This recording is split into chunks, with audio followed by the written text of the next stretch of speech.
ربنا فتح علينا واشترينا شوية السمك اللي لسه مولودين دول الكيلو ب40 جنيه. طبعا عشان أسعار الزيت ولعت زي ما حضراتكم عارفين. دخلت المطبخ لقيت المدام جايبة الأزازة الفاضية بتاعة الزيت، وكان فيها زي ما انتوا شايفين كده في الصينية عشان تتأكد إن مفيش أي نقطة زيت تفضل في الإزازة.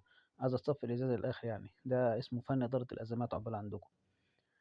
فين أيام زمان يا جماعة لما كنا نروح نجيب التموين كده تلاقي الأسرة من دول صرفالها كرتونة كبيرة كده مليانة أزايز زيت تكفيها الشهر وتزيد. ويا سلام لو واحدة من الجيران مزنوقة ومعندهاش زيت كمان تسلفها. دلوقتي هين علينا نجيب معصرة ونعصر إزازة الزيت عشان نتأكد إن مفيش نقطة فاضلة منها. سبحان الله. سبحان الله. مش عارف هنروح فين احنا أكتر من كده. ربنا يسترها علينا كلنا يا جماعة. ربنا يسترها. ده الزيت ده احنا كنا بنستعمله بدل الكينا كومب، كنا بنعمله الطفل عنده تسلخات ولا حاجة كانوا بيقول لك اديني زيت. واللي كان يروح يشتغل مثلا في المعمار وخايف ايديه تبوظ يقول لك ادينا زيت. دلوقتي ملاش لاقيين الزيت نعمل بيه شوية سمك. لنا الله. ربنا فتح علينا واشترينا شوية السمك اللي لسه مولودين دول الكيلو ب40 جنيه. طبعا عشان أسعار الزيت ولعت زي ما حضراتكم عارفين.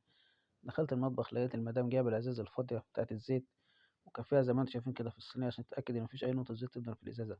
عايزة تصفي الإزازة للآخر، يعني ده اسمه فن إدارة الأزمات عقبال عندكم.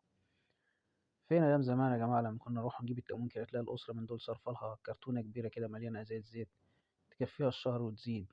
ويا سلام لو واحدة من الجيران مزنوقة ومعندهاش زيت كمان تسلفها. دلوقتي هين علينا نجيب معصرة ونعصر إزازة الزيت عشان نتأكد إن مفيش نقطة فاضلة منها. سبحان الله. سبحان الله. مش عارف هنروح فين احنا أكتر من كده. ربنا يسترها علينا كلنا يا جماعة. ربنا يسترها. ده الزيت ده احنا كنا بنستعمله بدل الكينا كومب، كنا بنعمله الطفل عنده تسلخات ولا حاجة كانوا بيقول لك اديني زيت. واللي كان يروح يشتغل